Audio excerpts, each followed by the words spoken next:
Relaxing Lake by Andrea Cubis.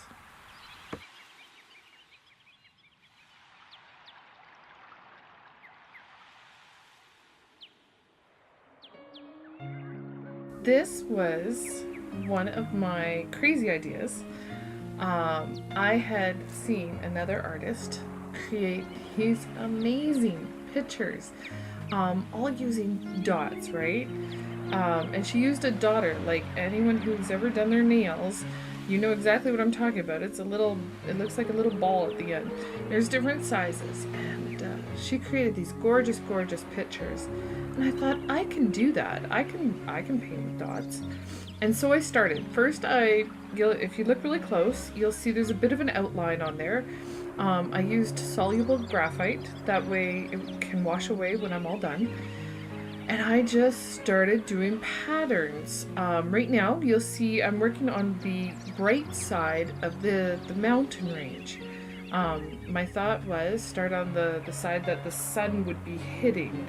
And that's why it's kind of all slanting in towards the center, because by the time we get to the end, you'll see that it's going to be a center sun. Now, one of the things I didn't anticipate was I used a really long canvas and I did sideways instead of tall ways. Wow, that was wrong. No, I decided to use it horizontal, not vertical. There we go. Let's use the right terminology.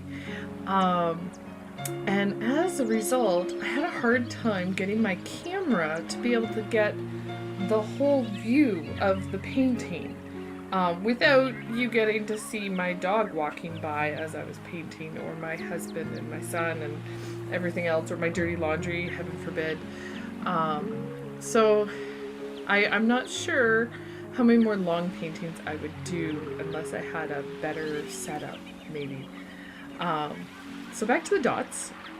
As you can see, I have fast forwarded this brutally because each dot, although it doesn't sound hard, I thought about each dot, and I thought when I originally started that once I got a pattern going, I'd be okay, but each hill was a slightly different shape, so I had to constantly alter the pattern for each hill. And you'll see for some of them it worked really well, and then for others I felt like I was spreading the pattern out too far, or I had to fill in with another pattern. So the idea that I could just mindlessly do dots kind of fell apart fast. But as you can see, you can start to kind of see one side of the hill. As I'm going along, you can kind of see where the shadows are now going to start to come in. What I did is I mixed a whole series of colors, going from really bright, that's that whitish color you see on the sunny side of the hill, into almost a bluish green. That you'll see coming up into the shadow. But that meant as I was going through, and I wanted to go maybe not all the way into shadow, but like a half shadow, right? My middle grade. I had those middle colors that I could focus on. And then for the highlights, I could just use the top levels, right? And that was the yellowish white that I had with my bright green and my medium green. And you'll see that I'm starting to work on my middle ground, and that's where I'm using kind of the bright green at the top, and then I'm going to use the middle green, and coming down, I don't even think I got into the blue-green on the middle section. The blue-green shows up kind of closer to the end.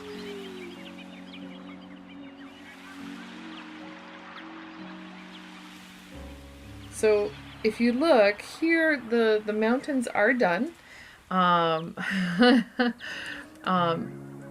Hopefully you can kind of see the roundness to them, the three-dimensionality. And now I'm starting to work on that sunset. And I have the circles going just to kind of pace myself, not really to restrict myself, but just to try and keep things even. What I ran into is my circles weren't centralized. I now know I need to do that. I thought they were close enough. Next time I'll know better. It worked out, but it meant I was constantly adjusting. The stuff on the left side had to be a little more condensed, and the stuff on the right side had to be more loose. And that's fine, because let's be honest, sunsets aren't always symmetrical, right? There's one cloud on one side and not on the other. So one thing I did with this sunset, because I had this unevenness, is even though I repeated the pattern, I made sure the pattern was a very loose pattern. So if it was a swish going up, which I just finished, you'll see sometimes it goes to the left, sometimes it goes to the right. This made it more interesting for me, but again, like with the mountains, it wasn't just a matter of repeating the pattern. Now I had to think about each swish and how it was going to fit in with the next part.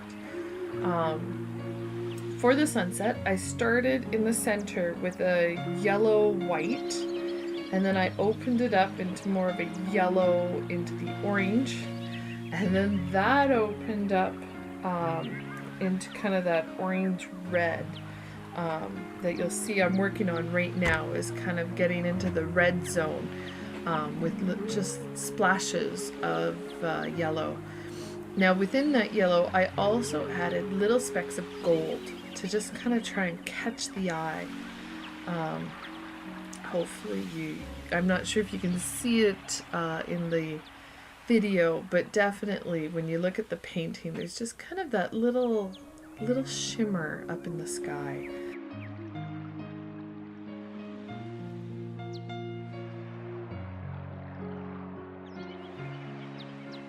So I just kind of kept going back to make sure that colors that I added in at the outsides were also on the inside, so it would kind of all feel connected. I didn't want a sudden line of new color. Even when I get into the blue, the blues and the purples, I brought blue back into the area that had red and orange, just so that it's more gradual. It's not harsh endings.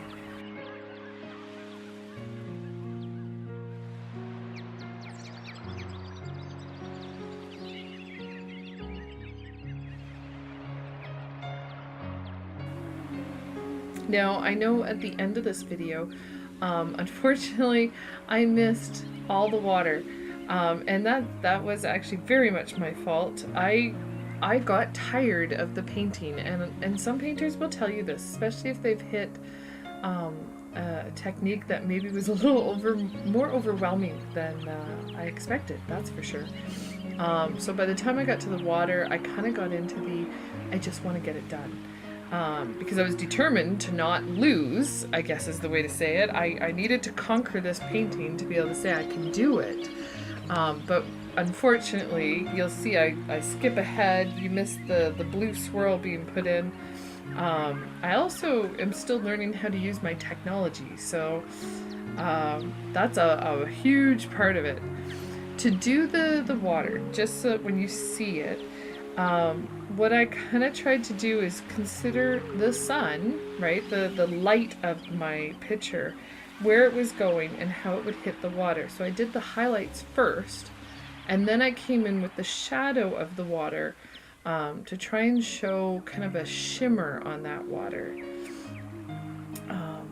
You'll see, even though there's a definite color change, there's a line, I guess one might say, going from that reddish, orangish area into the blue.